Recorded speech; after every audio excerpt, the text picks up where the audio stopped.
মানুষের নিজের বলতে কিছুই নেই। আমরা সবসময় আমাদের জীবনে সে আমার আপন, সে আমার পর, এটা আমার, এটা তোমার, এগুলো ভাগ করতে করতেই সারা জীবন শেষ করে ফেলি। কিন্তু বাস্তবতা এটাই যে মানুষের আপন বলতে কিছুই নেই, নিজের বলতে কিছুই নেই। মানুষকে জন্ম দিয়েছে অন্যজন, তার নাম রেখেছে তাও অন্যজন, শিক্ষা দিয়েছে, কর্ম করার মতো যোগ্য করে তুলেছে সেটাও অন্যজন। এমনকি জন্ম হয়েছে অন্যের হাতে এবং শেষ বিদায়ও অন্যের হাতেই হবে। মরার পরে সকল ধন সম্পদ ভাগ হয়ে যায়, সেটাও অন্যদের মধ্যেই। মানুষ নিজের সাথে কিছুই নিয়ে যায় না। তাহলে মানুষ এত অহংকার করে কেন?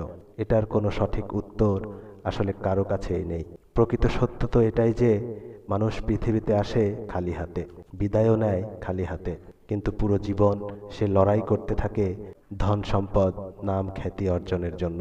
একটা সময় সবকিছু ছেড়ে শূন্য হাতে চলে যেতে হয়। কি আজব আমাদের জীবন! আমি সারা জীবন যাকে নিয়ে চিন্তা করলাম, ভাবলাম তাকে পাশে না পেলে আমার জীবন অসম্পন্ন, তাকে পাওয়ার জন্য আপ্রাণ চেষ্টা করে সর্বস্ব দিয়ে অবশেষে তাকে পেলাম। এরপর কি হলো? তাকে ভালো রাখার জন্য আরেকটি যুদ্ধে নামতে হলো। সেটা কি? সেই যুদ্ধটা হচ্ছে টাকা ইনকামের যুদ্ধ। এরপর সংসার বড় হলো, তার পাশাপাশি যুদ্ধটাও বড় হতে থাকলো। নিজের রক্ত ঘাম এক জায়গায় করে সত্যকে মিথ্যা আর মিথ্যাকে সত্য বানিয়ে নেমে পড়লাম আপনজনদের ভালো রাখার লড়াইয়ে। এরপরও একটা সময় শুনতে হয়, তুমি আমাদের জন্য কি করেছো? এই কলঙ্ক মাথায় নিয়েই একটা সময় চলে যেতে হয় পৃথিবীর মায়া ত্যাগ করে। এরপর বলুন তো, আপনি মারা যাওয়ার পর সেই আপনজনেরা আপনাকে কয়দিন মনে রাখবে?